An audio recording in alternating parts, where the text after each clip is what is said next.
All right, you're still with us. Welcome to the Jewish Road podcast.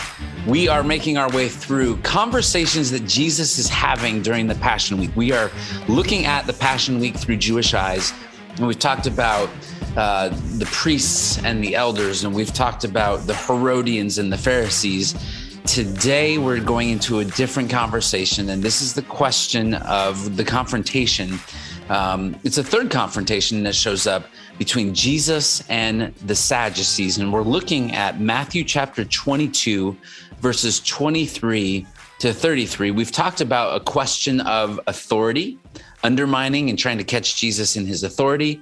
And then we also have talked about a political question. Today, we are talking about a different question, and it is a question of... Yeah, this is a question of theology, and it has to do with the resurrection. And this is quite interesting because there are differences. If you know or if you don't know, let me say there are differences between the Pharisees and the Sadducees. They're both religious leaders in Israel. The Pharisees believed in the supernatural. They believed in angels. They believed in demons. They believed in a literal resurrection. The Sadducees, on the other hand, did not. If you ever have any trouble distinguishing those two groups, I learned early on as a believer, the Pharisees believed in the resurrection and the Sadducees didn't, and because they didn't, it's sad, you see. So I saw that joke coming about a minute ago, and I wanted to press mute, but I couldn't. So yeah. Well, right. Do you feel better though? You got it out of your system? Yeah. Oh, boy. Okay. So it was a favorite pastime, we should say, of the Sadducees, was to ask the Pharisees trick questions in an attempt to stump them and make them look stupid. Well, yeah. And they thought that they would take their favorite pastime and they would try that on Jesus. And so they come to him and they're trying to butter him up just a bit by referring to him as a great rabbi, a great teacher. And they tell a story.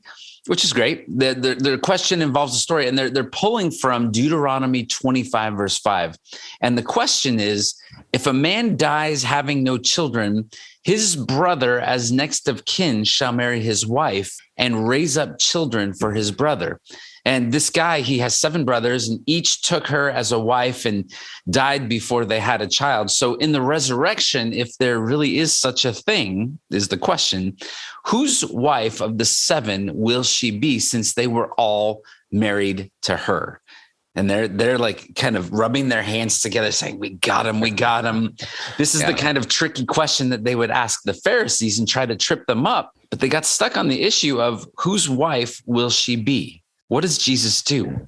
Well, okay, Jesus passed that issue of whose wife will she be to deal with the real problem the Sadducees had. They were mistaken and didn't understand on a couple of points. They didn't understand what the scriptures taught on this issue, and they didn't understand the power of God. And the first thing that he tackles in answering this is he deals with the power of God. And he does that by stating the resurrection is not simply a raising up of this body back to natural life, but it's a transformation of the body to make a body that's fit for heaven, like the angels. This body is not going to survive in heaven. We have to be given a new body to survive in heaven. In fact, for that matter, this body wouldn't survive in hell either. We're going to get, not we, scratch that. Whoever is going there is going to get a new body that is going to be able to endure whatever is going on in hell. So it's a completely different body, and it's a body that can't reproduce itself. So there's no need for marriage in the resurrection. So the answer is she's not going to be anybody's wife. Right. So first, he deals with the power of God. And then second, he's trying to help them to understand the scriptures, and it's a look at the Abrahamic covenant. In verses 31 and 32, he says, but regarding the resurrection of the dead, have you not read what was spoken to you by God? And which is quite the question to ask this group of people. And he's quoting Exodus 3, verse 6, I am the God of Abraham and the God of Isaac and the God of Jacob. Now, God promised certain things to Abraham, Isaac, and Jacob that were not fulfilled in their lifetimes. God didn't just promise the land to the seed of Abraham, Isaac, and Jacob, but to Abraham, he says, to you and your seed, I will give this land. And to Isaac, he says, to you and your seed, I will give this land. To Jacob, he says, to you and your seed, I will give this land. So the land was promised not just to their descendants, but to them personally. The most they ever owned in the promised land was a burial cave and a few wells. You might look at that and say, these three died without the promise being fulfilled in their lives. And that being the case, it all the more makes a resurrection necessary. It's implied in the promise of God. Unfulfilled promises require a resurrection. So that was the whole point when Abraham went to offer Isaac.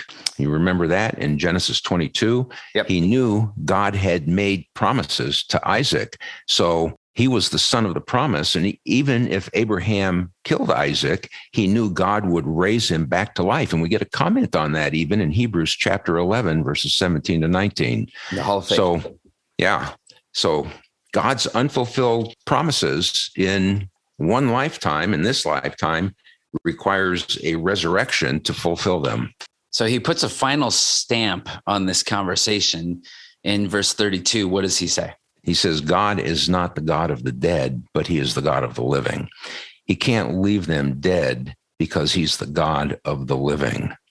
Yeah, and the result is what happens in verse 33. It says, the people were astonished at his teaching. Remember? Here we go again. Right. The context again is theology, right? So there's almost a pattern to this, right? We have the challenge and we have the question, and then we have the question back to the question, and then we have the answer that shows up, and then we have the response of the people.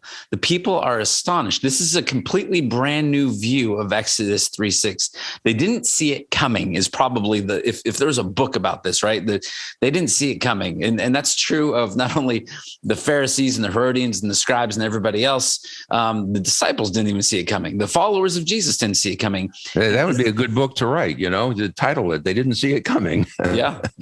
Hey, let's trademark that before we release the podcast. Yeah. Okay. All right. I'll work on that.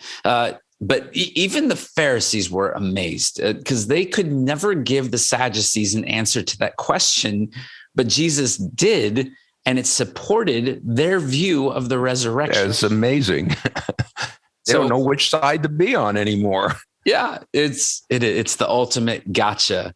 And here's what I think is one of the best responses in the very end. What happens with the Sadducees? Oh gosh! So this whole question came up from the Sadducees, and when Yeshua gives his answer, they were silenced. It says in verse 40, "For they dare not ask any more questions." Wow. Yeah. Conversation is over. The last conversation says, and they were silent, but Jesus isn't done. And we have a little bit more. So, hey, thank you for joining us and walking through. We're hoping that you are slightly overwhelmed.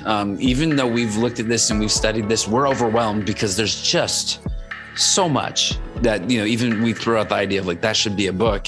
It's because there's just so much more that we wish we could put in here. But you're doing a good thing by walking with us this week and looking at the Passion Week through Jewish eyes. And so we want to invite you to come back. We have a couple more. We're going to take this all the way up into Resurrection Sunday, the Feast of First Fruits, and complete this story. And even as we're doing that, we're leaving out so much. And that's why we'll be here for a while. So thanks for listening. And we'll see you again tomorrow, or you'll hear from us again tomorrow.